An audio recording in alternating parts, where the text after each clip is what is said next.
Breathing in and letting go. Welcome, YouTubers. Good to see you all. Many of our family and friends out there. And even the people we haven't met. After all, strangers are just family we have yet to come to know. Oh, another deep breath, grounding ourselves.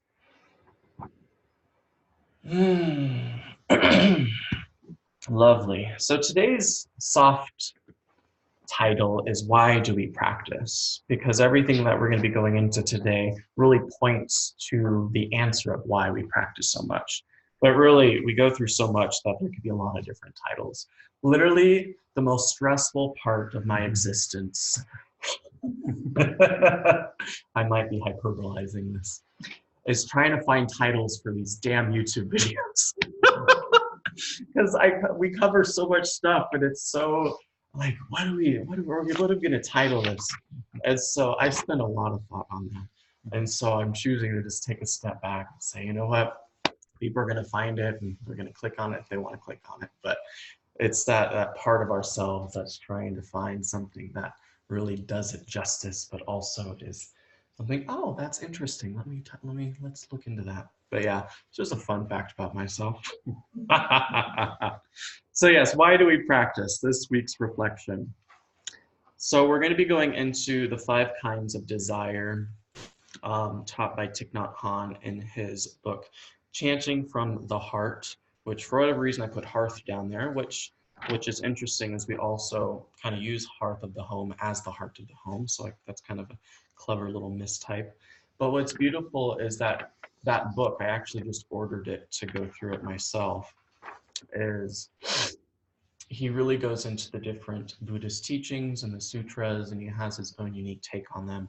And the information I got from this was actually a video from one of his students, Nghiem, who gave a talk on the title on YouTube was Youth and Happiness, where she goes into the understanding of desire and how sometimes it's hollow and can actually make us suffer. But before we jump into it, let's celebrate. A few days ago was Thich Nhat Hanh's 93rd birthday. He's still with us. And that just kind of a joyous moment that we honor. Hello, Libra. So, deep breath and release. We do not see clearly the nature of desire, and this is why we become caught in desire. We do not see clearly the nature of desire, and this is why we become caught in desire. And what they mean by being caught in desire is suffering. And so we're going to go through the 5 kinds of desire. And the first one is wealth. The second one is affection. The third one is fame/power. The fourth is food. And the 5th is sleep. So let's go ahead and break that down. We have these 5 inherent desires as a species, and I added a few more words to go along with each of those. But what's really interesting that Buddha taught and Thich Nhat Hanh teaches is that these things that we're grasping for, even the moment we get them, at some point they actually often turn into aversions. So go ahead and write that down. Attachment, which we get attached to our desires, and then you can put a little dash, and then you can put aversion. And what aversion means is that those things that it actually can become a source of frustration for us, a source of suffering, a source of dislike. Have you ever wanted something so much, and then you get it, but then the expectation is shattered, and then it turns into the very object of thorniness in your life? I think we may have all had a relationship at one point or another that's happened with. Or it could be a job that we were so looking forward to getting, or a promotion, but then we get it and it actually turns into a point of great stress. And so it's so fascinating that the things that we're so bent on having for ourselves often become riddled with a lot of stress and a lot of suffering for ourselves. And a lot of it is based off of perception. We walk into it with excitement. We walk into it with the pleasure, but we end and leave with an imbalance within ourselves because very rarely are our expectations ever fully met. And so let's break that down. So the first one is wealth, which can also be money, material, and security. Money, material goods, and security. But isn't it interesting that we could desire wealth for our entire life, but many people that actually have accumulated a lot of wealth over the years, they often end up saying it doesn't lead to peace. If you're in extreme poverty, there's been studies done on this. If you're in extreme poverty and then you come out of poverty, there is a change in your peace and there is a change in your happiness. But once you're actually kind of making enough to get by and you have a little bit left over, from that point to then making millions, there's not a huge shift in happiness. There's been so many studies done on this. But what's fascinating is that there's something in our ego that there's always that need and grasping for more. And it just turns into this endless cycle.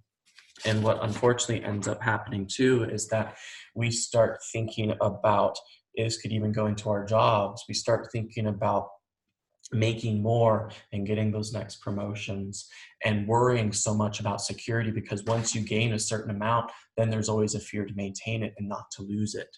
And so it can turn into something that really distracts us from our family. Who's ever known someone that has been that provider in the family, and then that's their love language? But then there's that disconnect with the children or that disconnect with the spouse, and they say, but more than what you're providing, I want your presence. Have you ever felt that way with anyone? Either maybe a parent or a spouse, or maybe you've noticed your children have said that to you. I wish you didn't work as much, mommy, or I wish you didn't work as much, daddy. But then they say, but I'm providing for your future. It's not enough right now because there's this huge future ahead with college and XYZ that I want to make sure that's lined up for you.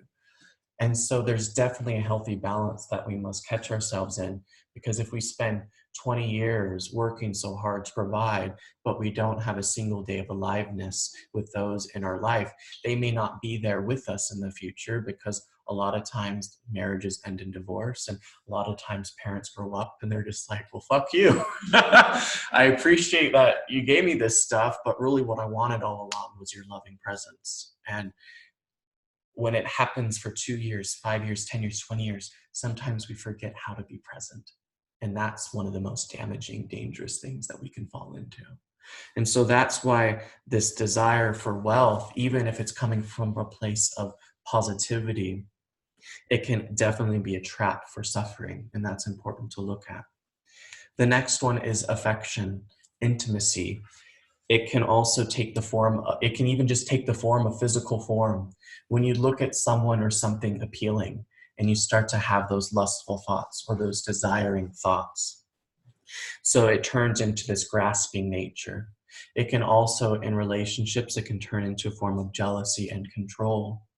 And so it's interesting, and I'm sure for those of you who are a bit older in our audience and those listening at home, you probably at some point have gotten the object of your desire with something or someone before when it comes to intimacy or form. But who has noticed that after you receive that object of your desire, it is actually quite hollow? It actually doesn't lead to that feeling of completion that you thought it would. And that goes for all forms of relationships and all forms of intimacy, no matter whether it's casual or marriage. If we're ever looking for someone outside of ourselves to make us have that completed feeling of love, of pleasure, it is always hollow because it always fades. As we say in the Living Peace Code, change is the only constant. Everything is impermanent.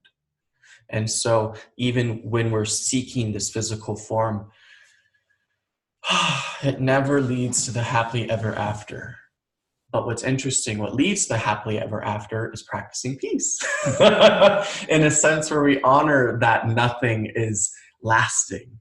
And even when we recognize nothing is lasting, we can find peace within that. We can find acceptance in that. And that's what leads to the happily ever after. But I've definitely worked with a lot of couples over the years and a lot of individuals in marriages that they haven't had a great marriage for the past 10 years. They start looking across the fence. They have desires, and someone starts giving them attention. But what they always find, whether or not it's mutually agreed upon or not, they find that what they were hoping for does not actually give them peace, and it actually ends up causing more heartache for themselves, more confusion, more mixed upness between the mind and the body. And so although we don't ever preach a wrongness, and we don't preach judgment for what people choose to do. What we do talk about and what we do preach is, will this lead to peace, or will this lead to further aggravation? Will this lead to further feeling of lostness? Will this lead to further suffering? And that's the part where we want to really look at when it comes to affection. We don't need that intimacy to feel at peace, but what we can turn affection into is kindness on a daily basis, loving touch on a daily basis, loving presence on a daily basis. And when you have those things, you can actually feel quite at peace. The next one is fame and power. And this on a soft version, it takes the form of recognition and validation. We get attached to needing validation from others. Even when we're in a victim mentality, we want to be validated in our suffering. As they say, misery loves company. So it's interesting. Like, I just love it, because when you're sad, what type of music do you listen to? Generally, it goes more towards the sadness if we haven't practiced. When we're angry, what type of music do we listen to? We listen to the heavier stuff. And so just pay attention to the shows and the music you listen to when you're feeling a certain way, or the movies you watch. Notice what you're being drawn to. And what's fascinating is that what that does is it validates your feeling. It gives you a false sense of feeling better when you listen to the sobby music, because you're like, someone gets me. And it's a great feeling to be validated in that sense. But that's still falling into the perception of what Buddha would call, which we'll get to, wrong perception, which we would call the inaccurate perception, because it's keeping you in that place. And it can keep you in that place perpetually until you learn to shift your awareness away. Do I really need this validation from other people to feel at peace? The answer is no. Do I really need the recognition of others? No. Do I really? And then the flip side of it is the power and the fame. And many celebrities, as we know, especially years and years and years ago. What's the movie that just came out, Judy? Mm-hmm. What's her last name again? Garland. Judy Garland. You know, she was one of the first big stars, and we saw how the Hollywood complex just destroyed her life. Fortunately, now it's really happened in the past decade. You used to see how a lot of young people that grew up in fame, how it actually just really, really hurt them as they became adults. They went through immense suffering. Now there's so much more support systems, and you're not seeing as many go through the same cycle, because we now recognize that that fame is a hollow feeling. It doesn't actually lead to inner peace. And that same thing we must recognize is the same thing when it comes to power. When we want to accumulate more and more power, and the same thing is, all of us can recognize this on a subtle level when we have that power struggle in maybe our relationships or in work life or in marriages. But what happens is it turns into controlling behavior. But when you start controlling behavior, does it ever lead to peace? Or does it lead to, I need to grip tighter, and then a month later I need to grip a bit more tighter, and then more tighter, and then you just keep tightening that grip until things fall apart? Who's ever felt that before? Or had that happen to you, where it just perpetually suffocates us? And that's why in Thich Nhat Hanh and what we teach in Living Peace, and in the Buddhist teachings as well, it's all about love as a feeling of freedom. Making sure that if you're in a loving relationship, or if you're choosing to love, make sure the object of your desire, make sure the object of your love feels free in the process. If it does not feel free, then it is not fully love. There is some ego in there. There's some insecurity in there. And then we have the fourth one, which I'm sure we can all relate to: food. And this can also translate to pleasure from substances. So it can be alcohol, it could be drugs, it could be anything that you consume that gives you some type of pleasurable feeling. And that is a great aspect of desire, and we often use it as a forms of relief. We use it as a forms for comfort. But unfortunately, when we do that, we notice that we do not heal necessarily. Every now and then, if I had a rough day once a month, I just let it go. I just love it. But that once a month time, it's not a dependency. But when it turns into something that happens daily or hourly, then it turns into something that is causing us much more harm. And then we have fifth, which is sleep. Who's ever used sleep to escape life? And this could also be lethargy, distraction from the mind, and rest. Sometimes we might tell ourselves we need more rest, and we fall into that justification more than we actually need. And the Buddhists really emphasize this hardcore because they make sure you don't sleep more than a certain amount each night. But what's fascinating is that all five of these, and we'll start with this one, there is a beneficial aspect to it. So with sleep, we now know it's vitally important to get a certain amount of hours each night of sleep or accumulated throughout the day. But we want to make sure that we're not using sleep as a justification to distract ourselves from life. You know, if we're getting up into that 10, 11, 12 hour, you know, we will notice that that often is combined with depression. And so we say, well, I need more sleep to feel better. But who's ever slept more and you actually felt worse when you woke up? That's a thing. That's a thing. And so are we using sleep to help us destimulate our mind and return to alignment if we're taking a nap and making sure we're getting enough in the night? Or are we using it as an escape system? For the fourth one, food. Obviously, food is vital for our health and well-being. And so we want to make sure that we're able to mindfully treat it. That's what I love about the Judeo-Christian faiths or the Abrahamic faiths. They're so big on blessing food before you eat it. I'm sure many of you have done it in your life, or you've been to someone's home where they always say a prayer of gratitude before the food. What a beautiful practice that is, because it is cultivating a mindfulness before you consume. And so we can also do that even if we're not part of one of those faiths. We can still bless our food, we can still slow down, we could still give thanks before we eat. And that drops us into a mindfulness. And they always, in the Buddhist traditions, they say, eat just enough. Stop just before a few bites before you feel full. And that is the moderation that we're looking for. And rather than looking at food as a source of pleasure, we want to look at food as a source of nutrition, as a source of energy that helps us. Fame and power, recognition, validation. We're going to focus on the power word there. It's important for us to have a personal sense of power within ourselves, to where we're not overinflated, but we're not in deep insecurity either. And when we have that confident, calm power within ourselves, all of us have either a small or large circle of influence. We're able to then use that influence in a healthy and connecting way, rather than use that influence in a way that controls and manipulates people and causes harm. So again, power can be a beautiful thing. Two, affection can be a beautiful thing. We already talked about that. Rather than getting caught up in the grasping nature, we then change it to the giving nature of presence, of loving kindness. And that's something that we've really cultivated here.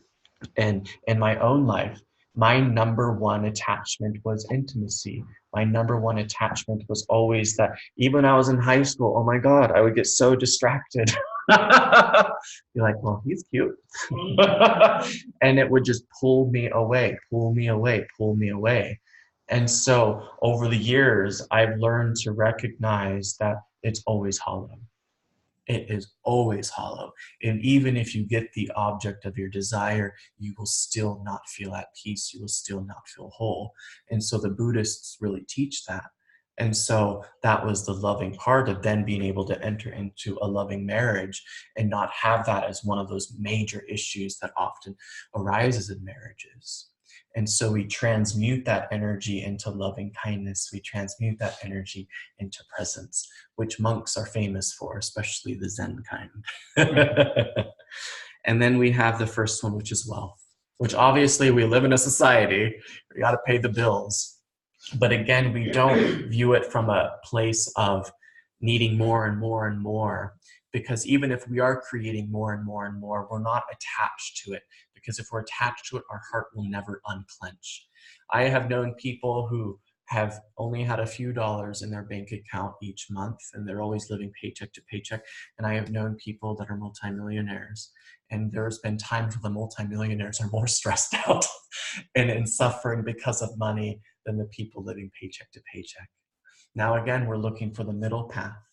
We're looking for that middle path to where we can accumulate wealth, but do so in a way where it's not harming the planet. We can accumulate wealth and use it for the benefit and the progression of society and for all people, rather than getting to a place where we're overly attached. And again, this is not me advocating one thing or another when it comes to politics.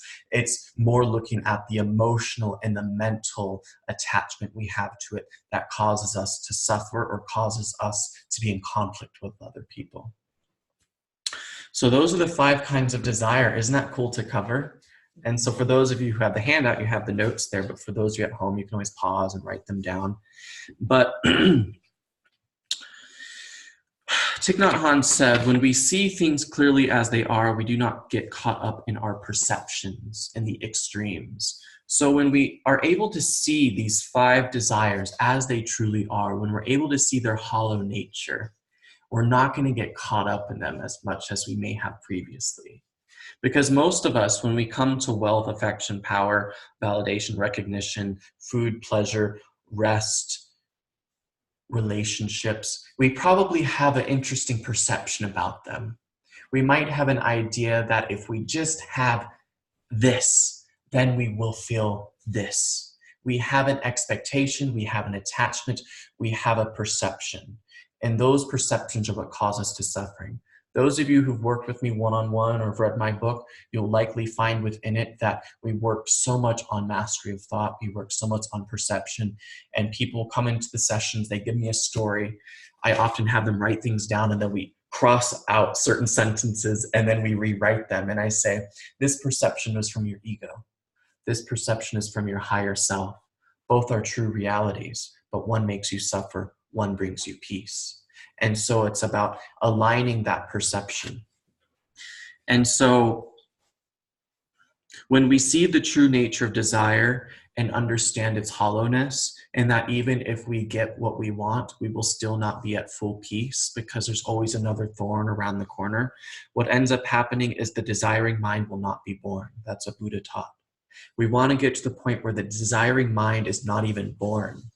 You become untempted by the desires of life. It does not mean that you are no longer living, because obviously you still sleep, you still eat, you still have some influence of power, you still share some affection, and you still accumulate some kind of wealth. But you're no longer viewing them as the object of peace, the object of happiness, the object of love. You're viewing them as natural byproducts of living life. But the true sense of peace, love, and security comes from within. And so whether we have a lot or whether we have a little, whether we're in a monsoon or a dry spell, we're at peace within ourselves. And that means we're no longer living a circumstantial life. Who's lived a circumstantial life? Depending on the situations and circumstances going on in your life, you feel like shit or you feel great. That's the cycle of suffering that we exit. And that's how we try to live here and what we teach, and that we continue to move forward on embodying more and more as we move into the future. There's a poem from Buddha, which is also called a gatha, G-A-T-H-A, which is a nugget of wisdom. And again, he's going to use the word wrong. I know many of you who know our teachings, we don't use the word right or wrong. So just view it as inaccurate or missing the mark. So beings produce quotation marks, wrong perceptions concerning objects of desire. That is why they are caught in desire, because they do not know what desire really is. Thus, they proceed on a path toward death.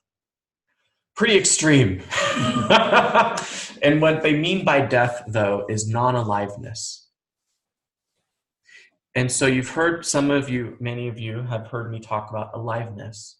When you enter into the present moment, you can feel the aliveness around you. But when we're often going throughout our daily life, we're not actually alive because we're caught up in the past, we're caught up in the future, we're going over some assumptive storytelling in our mind, so we're not actually present with what's in front of us. So that is a form of non-aliveness. That is a form of rigidity. It is inflexible.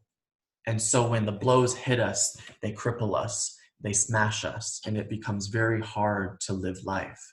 But when we're fresh and we're pliable, we're flexible with the aliveness in the present moment, then things are much easier to flow through with life.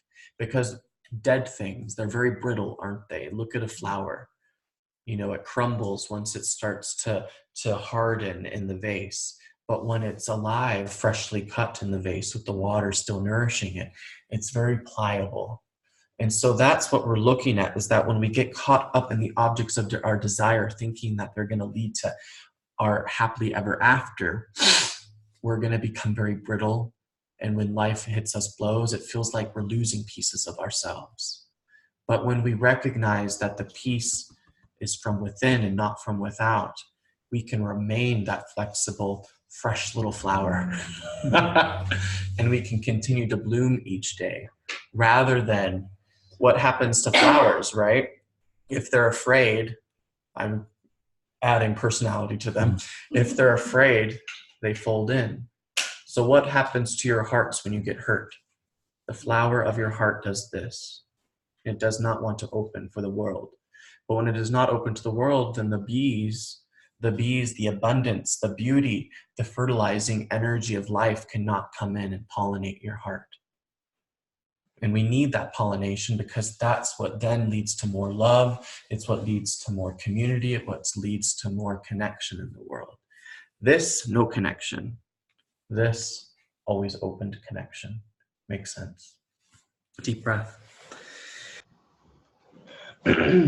Short story real quick, just a few sentences, but Nghiem, who was sharing this teaching, she was reading from that book, Chanting from the Heart, which there was a story, there was a monk who was bathing in a river, and a river goddess came before him, and just in her beauty revealed herself. And she said, "You were so young.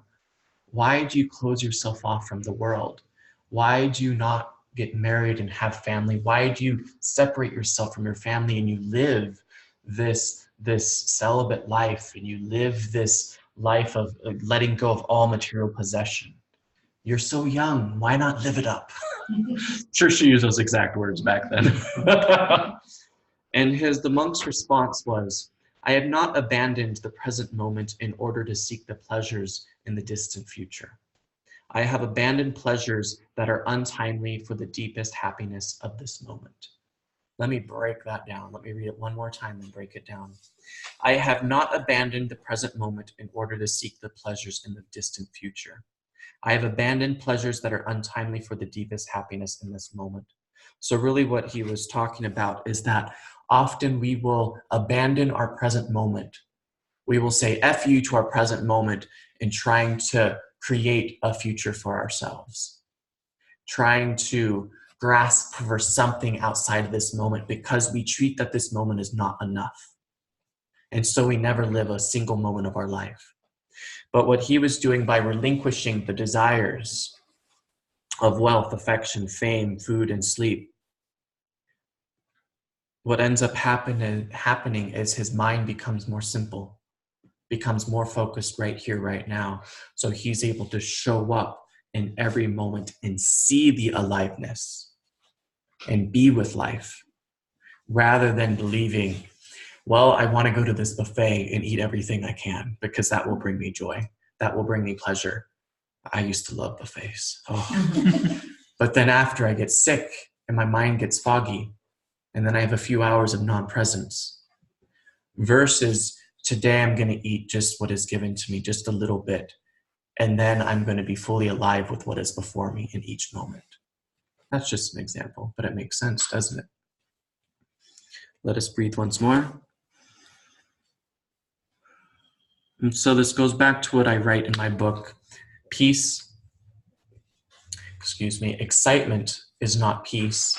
Pleasure is not happiness. Excitement is not peace. Pleasure is not happiness. And when we return to our breath on the daily, we start to cultivate a mindset and an ability for presence that allows us to actually feel joy in each moment, even when pain is present.